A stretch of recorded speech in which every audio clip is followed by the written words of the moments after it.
자, 오늘은 창세기 22장 16절 18절 말씀을 가지고 지난번에 이어 하나님께 부르심을 받은 사람들이 받은 축복의 언약 두 번째 시간을 한번 갖겠습니다.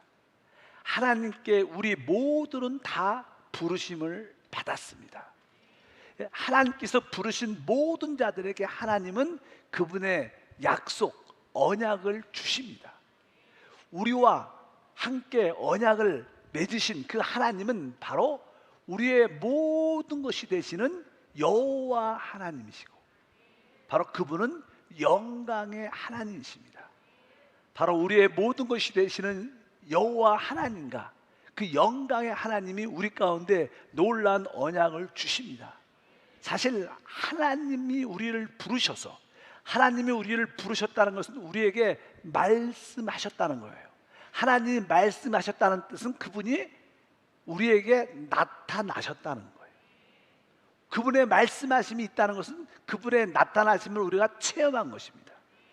그래서 우리는 한번 하나님이 우리 삶 가운데 영적인 성장에 따라 하나님이 말씀하시고 나타나십니다. 그래서 여러분들이 이러한 영적인 과정을 겪게 되면, 이럴 때 하나님이 나에게 말씀하시고 나타나셨지. 또 한 단계가 성숙하면 또 하나님이 말씀하시고 나타나십니다. 아브라함 같은 경우에는 첫 번째 갈대아 우르에서 하나님이 그에게 나타나셨습니다. 두 번째 나타남은 바로 그가 하란에 있을 때 아버지가 돌아가시게 되고, 그로 말미암아 마음에 어떤 갈등과 머뭇거림이 있습니다. 내가 이제 이 하란을 떠나 하나님께 나가야 되는가, 이런 머뭇거림 가운데 있을 때 하나님이 그에게 나타나셔서 말씀하시죠. 그게 창세기 12장 1절과 2절입니다. 야훼께서 아브라함에게 이르시되 너는 너의 고향과 친척과 아비 집을 떠나 내가 내게 보여줄 땅으로 가라. 내가 너로 큰 민족을 이루고 내게 복을 주어 내 이름을 창대하게 하리니 너는 복이 될지라. 이렇게 하나님의 부르심, 하나님의 약속의 말씀을 받게 됩니다. 그래서 이제 아브라함은 갈 바를 알지 못했지만 믿음으로 떠나가게 됩니다. 그가 유브라데 강을 건너고 결국 그가 하나님이 지시하신 가나안 땅으로 들어오게 됩니다. 가나안 땅에 그가 들어올 때 바로 하나님이 그에게 다시 한번 나타나셔서 바로 그에게 내가 바로 이 땅을 너에게 주시겠다, 이렇게 말씀을 하게 됩니다. 그리고 그가 그 가나안 땅에 오랫동안 머물러 있어야 되는데 그 가나안 땅에 기근이 들게 돼서 생활에 부족함을 느끼게 됩니다. 그 당시 좀 더 내려가면 애굽에 있는데 애굽에는 많은 양식이 있다는 이야기를 듣게 돼서 그 가나안 땅을 떠나게 되죠. 기근으로 말미암아 가나안 땅을 떠나 애굽으로 내려가게 됩니다. 거기서 이제 자기 아내를 누이라고 속이고 많은 범민과 갈등을 하게 되고 결국 그곳에서 하나님의 지키심과 보호하심을 체험해서 아내도 다시 찾긴 찾습니다. 또 그 찾을 뿐만 아니라 필요한 재산도 어느 정도 얻어갖고 그곳을 나와 다시 가나안 땅으로 올라가는 그런 이야기가 쭉 기록되어 있는데, 거기서 아브라함은 무엇인가 하나 배우게 돼요.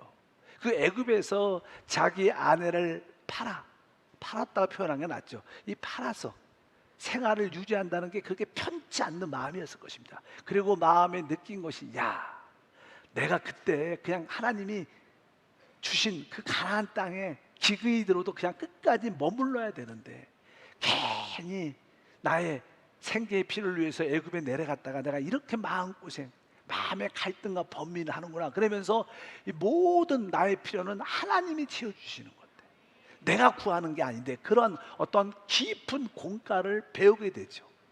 여러분도 한번 이렇게 교회에 왔다가 하나님을 내가 믿고 믿음으로 달려가는데 물질적인 어떤 어려움을 겪고 환경적인 어려움을 겪고 직장과 사업에 어려움을 겪을 때 여러분의 방식으로 세상에 다시 나가서 그런 것을 구하려고, 필요를 채우려고 노력을 많이 하는데, 그런데 여러분들이 막상 직장과 사업을 시작해도 거기서 뭐 돈은 얻긴 얻지만 여러 가지 문제로 인하여 마음의 범핑과 갈등이 많았습니다.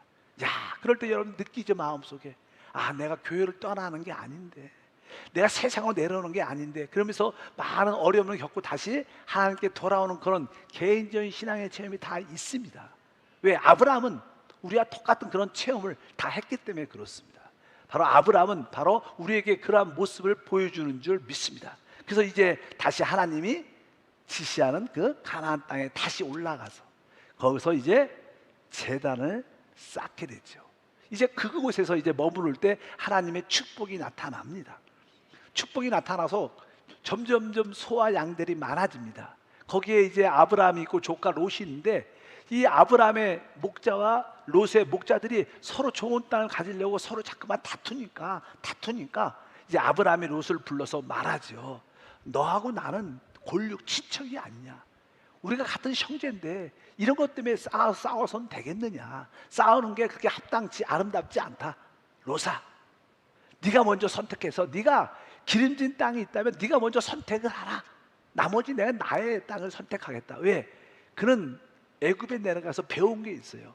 나의 모든 필요는 나의 선택과 나의 노력에 달려있지 않고 하나님의 선택과 하나님의 은혜 안에 있는 거예요. 그것을 뼈저리게 느낀 거예요.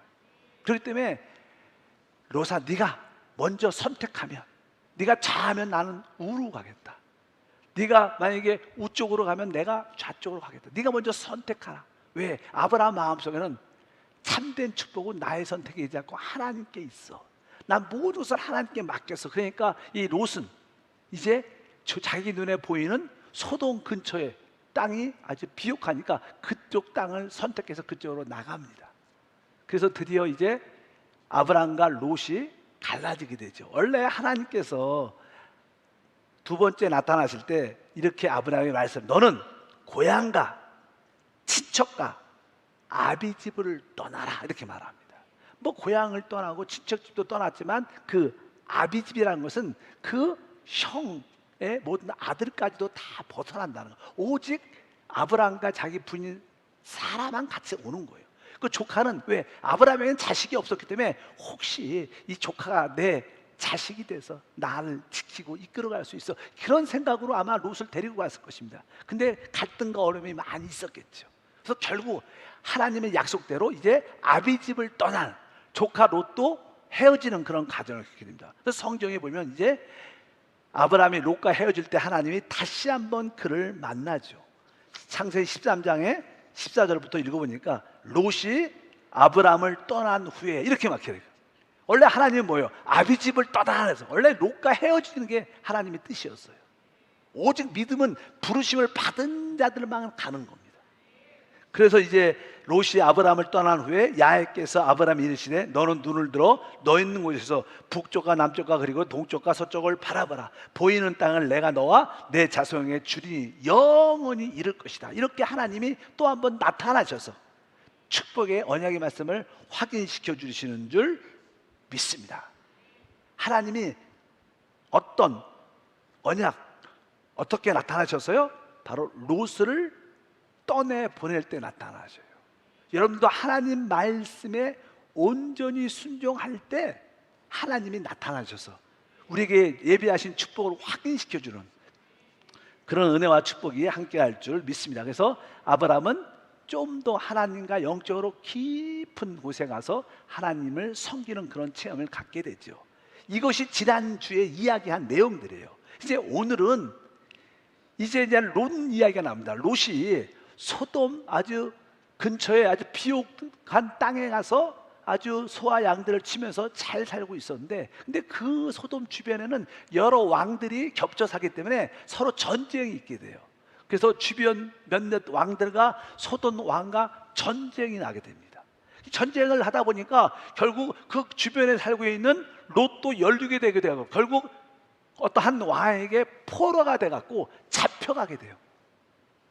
이제 롯은 별로 자기가 주인공도 아닌데 주변에 살아서 전쟁에 연루돼갖고 괜히 전쟁에 참여하게 되고 결국 포로가 돼서 어려운 가운데 있게 된 이야기를 아브라함이 듣게 됩니다. 그럴 때 아브라함은 우리가 같이 하나님께 부름받은 같은 형제들인데 그 아브라함이 고통 가운데 있으면 되겠는가? 그래서 자기 집에서 이렇게 훈련된, 좀 길렀던 318명의 어떤 종들을, 뭐 군인이 아니죠, 그냥 거기서 훈련시켰는데 아브라함이 318명의 그냥 종들과 함께 이 롯을 찾으러 싸움을 하러 나갑니다. 아주 대단하죠. 뭐 왕들은 자기 군대도 있을 텐데 이 군대도 아니에요. 그냥 조금 훈련된 그러한 아브라함의 종들이었는데 318명과 함께 롯을 붙잡고 있는 그 왕에게 가서 전쟁을 해갖고 롯을 구출해갖고 옵니다. 그리고 이제 그래도 구출했는데도 이제는 롯은 자기 땅으로 가게 됩니다. 그리고 돌아와서 이제 아브라함의 집에 이제 있게 되죠. 그리고 나서 정신이 들었어요. 아, 내가 무슨 정신이 나서 왜 무슨 정신으로 내가 이렇게 그들 왕들과 싸워갖고 롯을 구원했지? 막 그때는 성령이 충만해갖고 막 종들과 함께 막 싸움도 하고 이기기도 하고 사람을 죽이기도 하고 롯을 구출했는데 전쟁이 끝나고 막상 와보니까 아니 그 군대들이 왕들이 다시 한번 재정비해갖고 나에게 공격해오면 어떡하지? 이런 의심이 들잖아요. 두려움이 들잖아요. 그래서 마음에 벼랑간에 두려움이 막 생기는 거예요. 그들이 나한테 공격해오면 어떻게 그들을 이길 수 있지? 그래서 마음의 두려움 가운데 늘 있었습니다. 그럴 때 하나님이 그에게 나타나죠. 여기서 중요한 것은요, 우리 주변에 영적으로 어둠의 영들에게, 악한 영들에게 묶임을 당해서 고통당하는 사람들이 많습니다. 롯이 그런 것이죠. 영적인 포로가 된 거야. 고통 가운데 있을 때 아브라함은 그를 구출해 준 거예요. 우리 주변에서도 여러 가지 일로 인하여 뭐 세상의 물질로 사람의 관계에서 시험 든 사람들이 많아요. 그런 사람들을 영적으로 살려내는 것입니다. 여러분들이 다른 사람을 이렇게 살려내면 하나님이 진짜 기뻐하시고 하나님이 우리를 지키시고 보호하시는 줄 믿습니다. 여러분들이 하나님의 나타나심을 체험하기를 원한다면 영적으로 포로가 된 자들을 어떻게 구출해 줘야 돼요. 살려줘야 돼요. 담대한 믿음을 갖고 그들 사단의 권세에서, 어둠의 권세에서, 세상의 권세에서 구출할 때마다 하나님이 여러분에 나타나셔서 너 두려워하지 말라, 내가 너와 함께한다, 이러한 하나님의 나타나심과 언약을 받게 될 줄 믿습니다. 그래서 창세기 15장에 하나님이 아브라함에게 나타나죠. 이게 1절부터 보니까 이후에 야훼의 말씀이 환상 중에 아브라함에게 임하여 이르시되 아브라함아 두려워하지 말라, 이렇게 말하는 거예요. 왜? 이 롯을 구원하고 나서 그 왕들이 다시 재정비해갖고 자기를 공격하면 어떡할까? 이길 수가 없을 텐데 이런 두려움이 마음에 계속 있었기 때문에 하나님이 나타나셔서 아브라함아 두려워하지 말라, 그리고 나는 내 방패가 된다. 원수들이 공격해와도 그 모든 공격을 막을 수 있는 나는 네 방패가 된다. 우리 하나님이 우리의 방패인 줄 믿습니다. 두려워하지 마십시오. 영적인 전쟁을 수행할 때마다 하나님이 우리를 지켜주시는 그런 간증과 축복이 함께할 줄 믿습니다. 나는 내 방패요 너의 지극히 큰 상급이다, 이렇게 말했습니다. 그러니까 사실 그 당시 아브라함에는 어떤 갈등이 있었냐면, 나에게는 이제 그 전쟁 때문에 두려움이 마음속에 있었고, 또 하나는 나에겐 자식이 없는 거예요.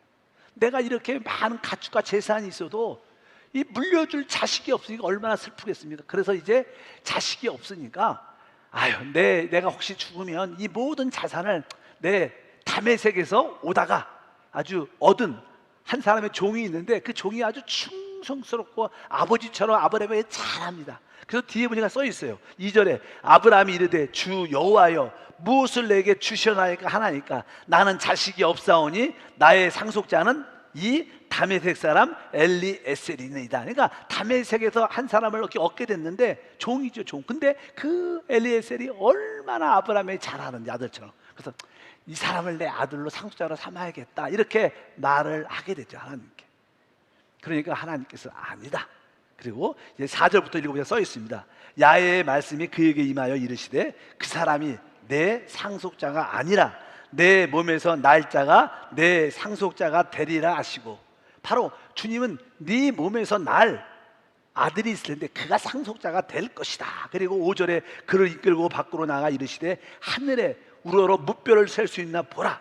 또 그에게 이르시되 내 자손이 이와 같으리라. 아브라함이 야훼를 믿으니 야훼께서 이를 그의 의로 여기시고 또 그에게 이르시되 나는 이 땅을 내게 주어 소유를 삼게 하려고 너를 갈대인의 우르에서 이끌어낸 여호와니라. 그러면서 그에게 다시 한번 하늘의 별을 바라보게 하고 그 별을 쉬게 합니다. 그러니까 하늘에 얼마나 별이 많습니까?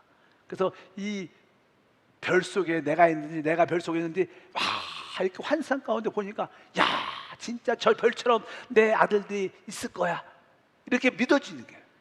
그래서 우리가 4차원 영성에서 우리가 두 번째 요소 있잖아요. 이 꿈과 환상.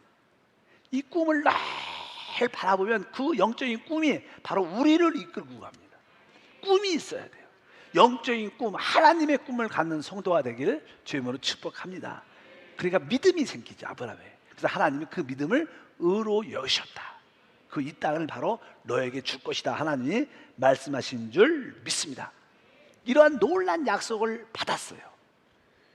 그리고 나서 그냥 성경에 보게 되면 어떤 이야기가 기록되냐면, 그래도 아직 아이가 없죠. 자식이 없으니까 사라는 자기가 여자로서의 모든 생리가 끝났기 때문에 자식을 낳을 수가 없다는 것을 아니까 자기의 여종 하갈을 바로 아브라함에 주면서, 이 하갈은 내 종이고 곧 나의 분신이다, 이 여자를 취해서 아들을 낳아라. 그러니까 아브라함이 그냥 아무 생각 없이 그 하갈하고 동침함에 결국 자식을 낳게 돼요.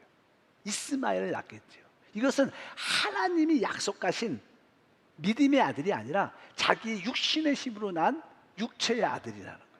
어쩌든지 그 아들을 낳게 됩니다. 그러니까 그게 이스마엘을 낳았을 때 그 아들 아브라함이 나이가 86세였어요. 몇 세요? 86세인데 성경을 보게 되면 이제 99세에 하나님이 또 한 번 다시 나타나죠. 그러니까 이 86세 이스마엘을 딱 낳았을 때 하나님이 별로 기뻐하지 않아요. 왜? 육체로 낳은 겁니다. 육으로 낳은 건 육입니다. 오직 성령으로 낳은 것만이 하나님을 기쁘시게 할 수 있어요. 은혜로 낳은 것만이 하나님의 기쁘시게 할 수 있는 줄 믿습니다. 그래서 이 86세부터 90세, 99세까지 13년 동안 주님의 말씀하심이 한 번도 없었어요. 그리고 99세에 하나님이 다시 한번 나타나십니다. 그리고 나서 이제 아브라함에게 말씀을 하시죠. 그래서 창세기 17장입니다. 17장 1절에 이렇게 기록되어 있어요. 아브라함이 99세 때 야훼께서 아브라함에 나타나사 그에게 이르시되 나는 전능한 하나님이라 너는 내 앞에서 행하여 완전하라. 바로 우리 하나님, 나는 엘샤다이, 난 전능한 하나님이다. 네가 바로 하나님 앞에서 완전하라. 이것은 우리가 완전하라는 뜻은, 우리는 하나님께 부르심을 받은 사람들은 믿음으로 완전하게 되는 거예요. 우리 행함으로 완전하게 되는 게 아니라, 우리 행위로 완전하게 되는 게 아니라, 우리는 하나님을 믿음으로 완전하게 드려야 되는 거예요. 바로 믿음으로 완전해지라고 말씀을 하십니다. 그리고 나서 이제 하나님께서 약속을 주셨기 때문에 하나님은 그 약속을 이루시는 분이셔요. 그래서 이제 아브라함이 자식을 가질 수 있도록 하나님께서 몇 가지 일을 행하셔요. 첫 번째는 그의 이름을 바꿔주십니다. 그래서 창세기 17장 5절 보니까 이제 후로는 내 이름을 아브람이라고 하지 아니하고 아브라함이라 하리니 이는 내가 너를 여러 민족의 아버지가 되게 하려 함이라. 원래 아브람이란 이름은 존귀하고 높은 아버지, 이런 뜻이에요. 그러나 아브람은 많은 열국의 아버지, 이런 뜻입니다. 아까 그 존귀하고 높은 아버지는 하나의 의미가 있지만 모든 열국의 아버지는 많은 아들을 가진 아버지 뜻합니다. 그래서 그전까지는 나는 그 부인이 아브람 이렇게 불렀지만 지금부터는 뭐라 불러요? 아브라함, 당신은 모든 열국의 아버지가 된다. 그렇게 자꾸만 이름을 고백하는 거예요. 그래서 우리가 뭐예요? 입술의 고백은 뭐예요? 창조의 능력이 있어요. 자식이 없는데 사라가 불러요. 아브라함, 그건 뭐예요? 당신은 모든 민족의 아버지십니다. 자식이 없지만 자꾸만 그렇게 고백을 합니다. 또 사라에도 사라, 원래 이름도 사라인데 사라라고 이름을 바꿔줘요. 그러니까 많은 민족의 어머니라는 이름으로 그렇게 뜻을 바꿔줘요. 서로 이름을 아브라함 또 사라가 아니라 사라 하면서 서로 막 웃을 거예요. 아유, 우리는 아무것도 없는데 무슨 아는 민족의 아버지야, 엄마야, 그렇게 웃으면서도 그런 이름 고백을 하니까. 결국 창조의 역사가 그 안에서 나타나게 돼요. 여러분 입술을 지키시길 바랍니다. 영의 말을 하시길 바랍니다. 살리는 말을 하셔야 돼요. 생명의 말을 하시길 주님으로 축복합니다. 그리고 이제 하나님께서 그에게 말씀하십니다. 어떤 복을 주시냐면 17장 6절에 말씀합니다. 내가 너로 심히 번성하게 하고 내가 내게서 민족들이 나게 하며 왕들이 내게로부터 나오리라. 그래서 아브라함에게 내가 너를 심히 번성하게 하고 너로 말미암아 내게서 민족, 나라가 생길 거라는 거예요. 그리고 뒤에 보니까 내게서 왕들이 날 것이다. 여기서 사실은 민족, 나라라는 뜻은요 결국 구약의 하나님의 이스라엘을 갖게 돼. 이스라엘이 뭐예요? 하나님의 나라죠. 신약에선 이 교회가 하나님의 나라가 되고 다음 시대는 천년왕국이 하나님의 나라가 되고 또 영세 새하늘과 새 땅에서는 바로 새 예루살렘이 하나님 나라가 되는 줄 믿습니다. 바로 이 믿음을 통해서 그의 후손을 통해서 이러한 나라들이 생긴다는 거예요. 그리고 여기에 왕들이 아브라함에서 나온다는 뜻은요 구약에 보면 뭐 다윗, 많은 놀란 예수 그리스도의 많은 왕들이 있죠. 신약에서는 교회의 왕은 누구십니까? 예수 그리스도가 교회의 왕이죠. 그뿐만 아니라 다음 시대는 바로 그리스도와 함께 여러분과 내가 이기는 자가 돼서 그리스도와 함께 공동 왕이 되고 새하늘과 새 땅에선 우리 모두가 영원한 세스트로 왕노타는 왕이 되는 줄 믿습니다. 바로 아브라함의 씨를 통해서 이런 왕들, 우리 같은 사람들이 나타난다는 거예요. 그래서 바로 이 우주와 이 땅을 다스리는 축복이 함께 할 줄 믿습니다. 그런 약속의 말씀을 주시는 거예요. 내게서 민족 나라들이 생길 것이고 왕들이 내게서 나올 것이다 이렇게 말씀하는 줄 믿습니다. 실제로 하나님의 뜻이 무엇인가? 성경에서 하나님의 뜻은요 하나님이 아담과 하와를 창조하고 많은 모든 것을 다스리다. 특별히 이 온 땅을 다스리라. 우리가 사는 이 땅은 사단의 거역이 있던 땅이었어요. 배반한 땅이었습니다. 그래서 이 땅은 심판을 받게 되고 하나님이 이 땅을 회복하십니다. 그래서 하나님이 아담을 창조하고 너는 이 온 땅을 다스리라. 온 땅을 넘어서 땅에 기는 것들, 바로 뱀과 정갈을 의미하는 마귀와 귀신과 악한 영들을 다스리라고 주님이 우리 사람을 창조했습니다. 하나님의 뜻은요 이 땅이 거역의 땅, 배역의 땅이기 때문에 하나님이 이 땅을 통치하고 다스리고 하나님의 영광을 나타낼 수 있는 하나님의 나라를 갖는 게 하나님의 뜻이에요. 이 땅에선 그래요. 이 땅은 하나님의 통치가 없죠. 세상을 보십시오. 하나님의 통치가 어디 있습니까? 어떤 나라도 하나님 통치, 하나님의 다스림이 없습니다. 하나님이 우주적으로 크게 통치하고 계시죠. 그러나 실제로 보면 이 세상 대한민국 늘 분열과 다툼과 나눔, 어떤 나라도 마찬가지입니다. 이 땅에는 하나님의 통치와 다스림이 없고 하나님의 영광을 나타날 나라가 없어요. 그래서 구약에서는 이스라엘을 통해서 하나님의 통치와 다스림을 나타내고 영광을 나타내는 줄 믿습니다. 신약에서는 지금 교회밖에 없어요. 모든 교회가 그렇지 않아요. 진짜 우리 한세의 교회가 하나님의 통치와 다스림이 있어야 되고 이곳에 진짜 하나님의 영광이 나타나는 진짜 하나님의 나라가 돼야 돼요. 이런 꿈이 있어야 될 줄 믿습니다. 그러려면 하나님의 나라가 되려면 뭐가 있어요? 하나님의 백성, 하나님의 자손들이 있어야 돼요. 그래서 아브라함에게 그에게 내가 자손을 주겠다 말하는 거예요.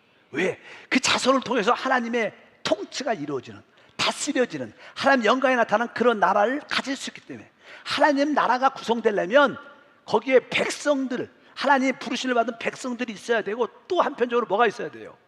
땅이 있어야 돼요. 땅이 있어야지. 백성만 있으면 어떻게 됩니까? 그래서 뒤에 보면 땅을 준다고 말해요. 창세기 17장 8절에 보니까 내가 너와 내 후손에게 내가 거류하는 이 땅 곧 가나안 온 땅을 주어 영원한 기업이 되게 하고 나는 그들의 하나님이 되리라. 하나님이 아브라함에 약속할 때 내 씨를 통하여 자손을 줄 것이고 그리고 바로 이 땅 가나안 땅을 주겠다는 거예요. 왜? 이 땅에 하나님의 나라가 세워지는 거예요. 실제로 앞으로 이 가나안 땅, 지금 유대인 팔레스타인 이 땅은요 앞으로 우리의 땅이 될 것이고 우리가 그 땅을 다스리고 그 땅을 통하여 이 세계를 다스리는 역사가 일어나는 거예요. 그래서 모든 성경의 중심은 바로 팔레스타인 가나안 그 땅이 우리의 중심이 돼야 돼요. 대한민국에 하나님 나라를 세우고 그거 다 가짜입니다. 시천지가 그렇다고. 가천 땅이 그래도 땅이 올랐다 그런 얘기를 옛날에 많이 들었는데 말도 안 되는 소리야. 하나님의 땅은 여기에 말씀하잖아요. 내가 너와 내 후손에게 내게 거류하는 이 땅 곧 가나안 땅 온 땅을 주겠다는 거예요. 아브라함의 씨를 통하여 하나님 백성을 얻고 그 백성들이 바로 그 하나님의 축복의 땅을 통해서 하나님의 나라를 세워서 하나님의 통치를 가져오겠다고 약속을 하신 줄 믿습니다. 우리가 이러한 하나님의 뜻을 이루려면 이제 우리가 해야 될 것이 있어요. 그래서 하나님은 아브라함에게 너 이제 그동안 내가 13년 동안 너에게 나타나지 않는 이유를 주님께서 말씀하시는 거예요. 왜? 그가 이스마엘을 낳았어요. 자기 육신의 힘으로, 옛사람으로, 육체를 통해서 자기의 사람의 능력으로. 하나님은 그래서 기뻐하지 않습니다. 그래서 하나님이 말씀하시죠. 10절부터 11절 17절 읽어보니까 너희 중 남자는 다 할례를 받으라. 이것이 나와 너의 후손 사이에 지킬 내 언약이라. 너는 표피를 배워라. 이것이 나와 너희 사이에 언약의 표징이니라. 그러면서 하나님께서 아브라함과 모든 그 자손들에게 뭐라 해요? 남자들에게 다 할례 받아라. 할례는 바로 우리 육신을 베는 겁니다. 우리 옛사람을 끝내는 거예요. 나의 천연적인 능력을 끝내는 게 할례예요. 내가 진짜 나의 옛사람 육신, 나의 천연적인 능력이 끝날 때 하나님이 시작되는 거예요.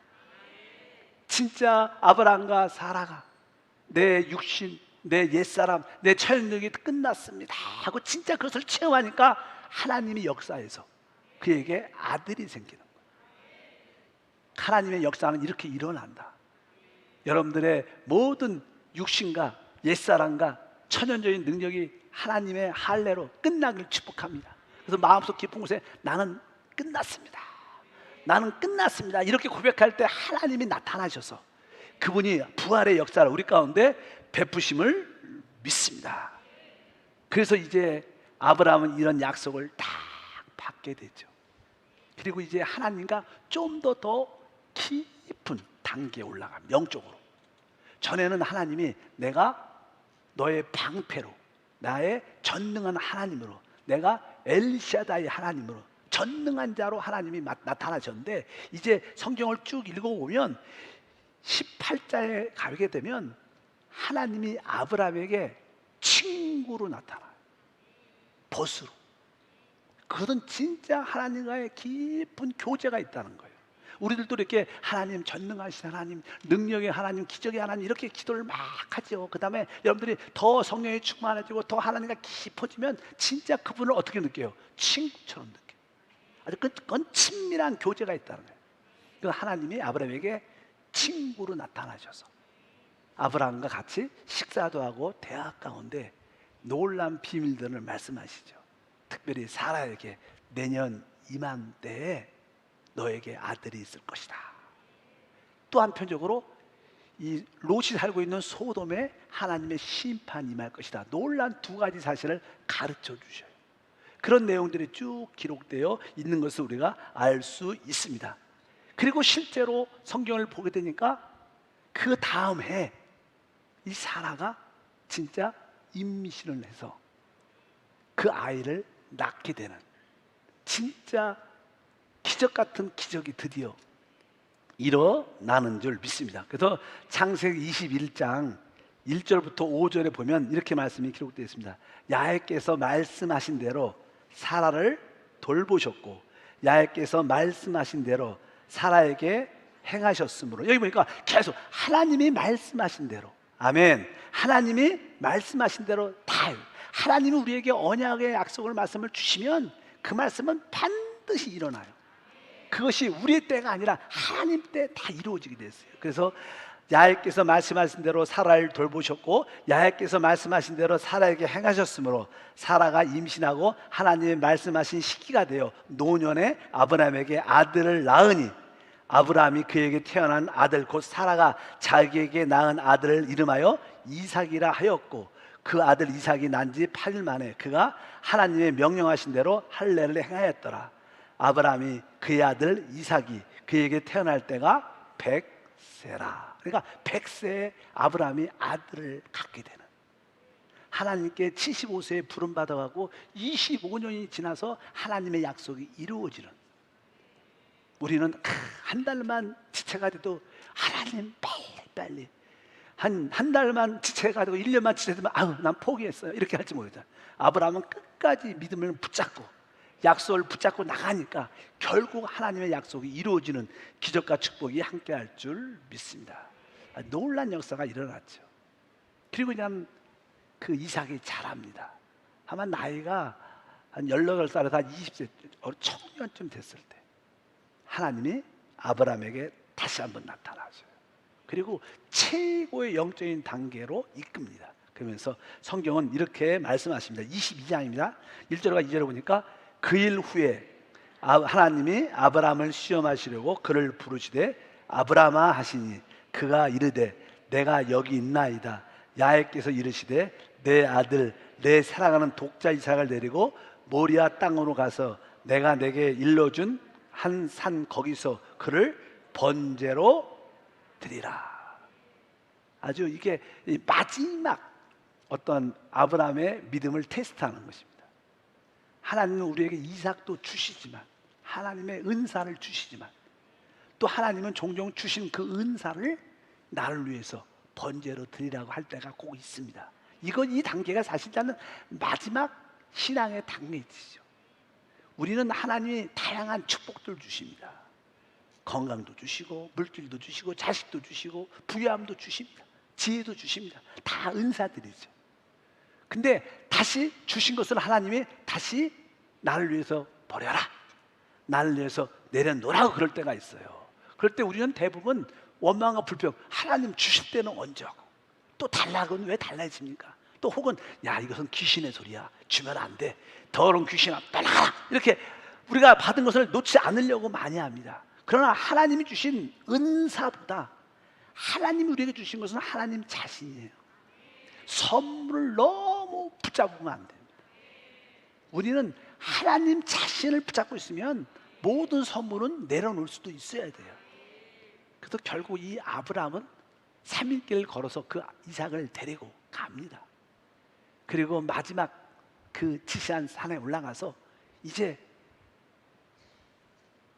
이삭에게 설명을 간단하게 하고, 아버지가 아마 아버지께 물어봤을 거예요. 이삭이 아버지 어디로 갑니까? 내가 하나님께 제물 드리러 간다. 그리고 뭐 나무 뭐 여러 가지 준비는 다 갖고 왔는데 제물이 없는 거예요. 제물 드릴 양이 없는 거예요. 물어봤어요. 아버지 다른 건 다 했는데 하나님께 드릴 제물이 없네요. 그러니까 가슴이 찢어지는 그런 마음으로 하나님께서 너를 제물로 원하신다. 그러면 우리가 아들 같으면 아버지 정신 있으세요? 혹시 요즘 말하면 치매? 이렇게 그럴 수도 있어요. 이상한 소리를 하죠. 아버지 정신 차리세요. 왜 그러세요? 그럴 수 있는데 그 이삭은 순수하게 하나님이 원하신다는 마음으로 기쁨으로 자기가 제물이 되려는 그런 마음을 갖고 결국 그 제단에 이삭을 올려놓고 칼을 빼요. 그를 죽이려고 할 때 하늘에서 음성이 들리죠. 아브라함아, 아브라함아, 그 아들에게 손을 대지 말라. 이렇게 말씀하시면서 그러면서 이제 하나님이 그에게 언약을 합니다. 약속을 다시 한번 마지막으로 확인시켜 주시죠. 그 내용이 오늘 읽었던 말씀입니다. 22장 17절 말씀 읽어보니까 내가 내게 큰 복을 주고 내 씨가 크게 번성하여 하늘의 별과 같고 바다의 모래 같게 하리니 내 씨가 그 대적의 성문을 얻을 것이다. 그러니까 아브라함에게 내가 너에게 진짜 큰 복을 주겠다. 진짜 하나님의 모든 말씀에 온전히 순종한 것이죠. 근데 하나님이 주시는 가장 큰 복은 사실 무엇일까요? 하나님 자신이에요. 하나님보다 더 큰 복이 어디 있겠어요? 바로 그 하나님의 영, 성령을 주시겠다.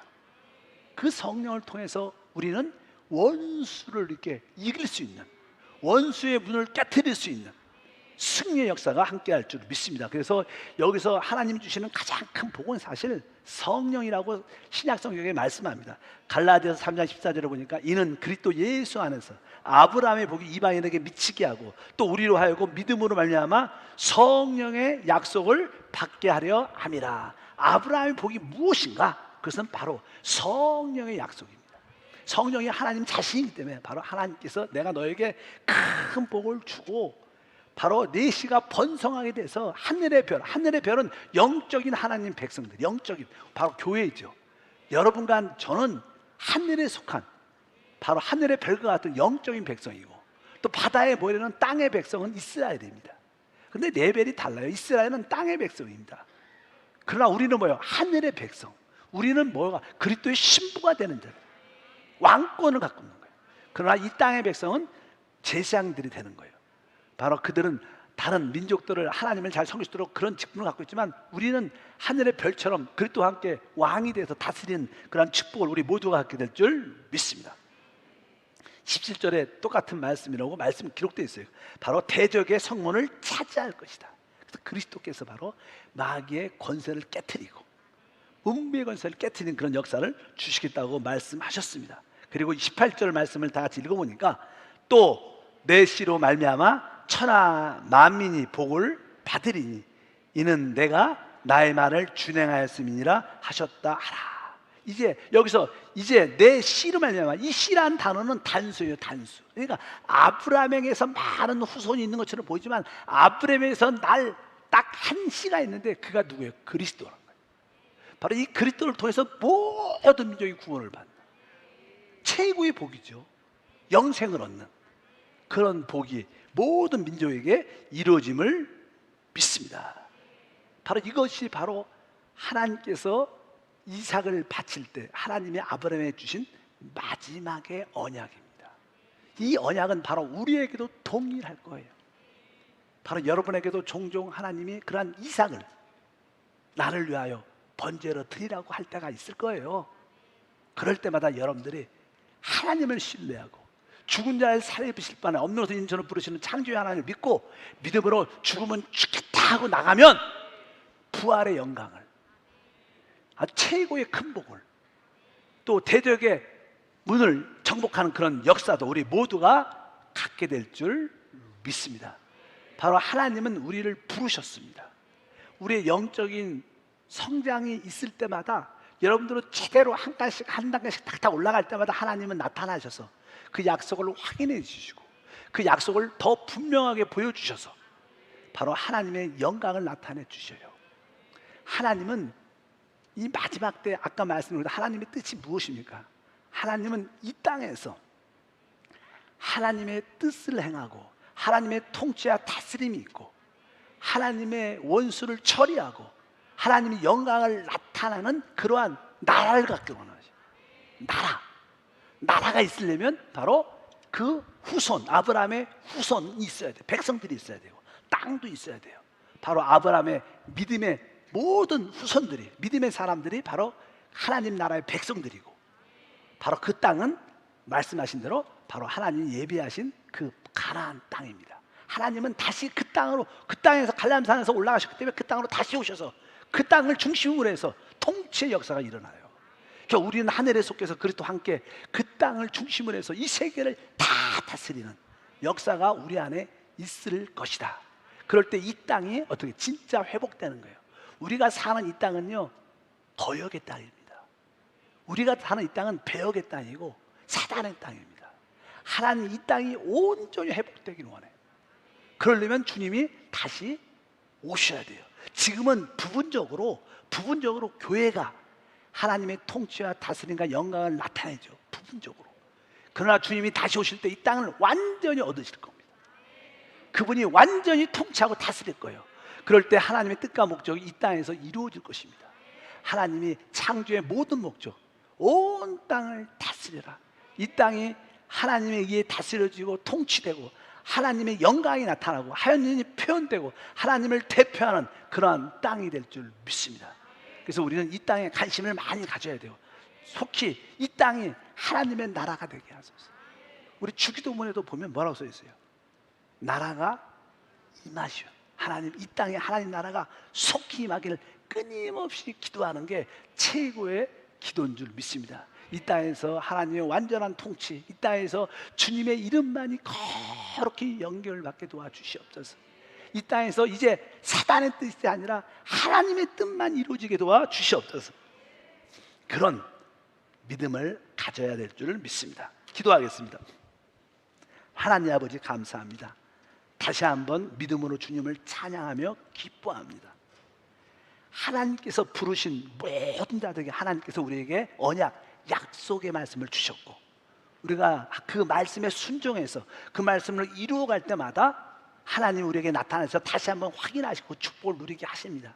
우리 모든 성도를 영적으로 성장하고 성장해서 계속 하나님의 나타나심이 있게 하시고 하나님의 말씀하심이 있게 도와주셔서 이들을 통하여 이 땅에 하나님의 통치와 다스림과 영광이 나타나는 하나님 나라가 세워지게 도와주옵소서. 먼저 우리 심령의 하나님 나라가 세워지고, 우리 가정의 하나님 나라가 세워지고, 이 땅의 하나님 나라가 세워지고, 교회를 통해서 하는 영광이 나타날수록 은혜를 더하여 주시옵소서. 오늘도 하나님 나라를 꿈꾸며 이 온 땅에 하나님의 통치와 다스림과 하나님을 표현하고 대표하는 나라가 됨을 기대합니다. 주 예수 이름으로 기도함나이다. 아멘.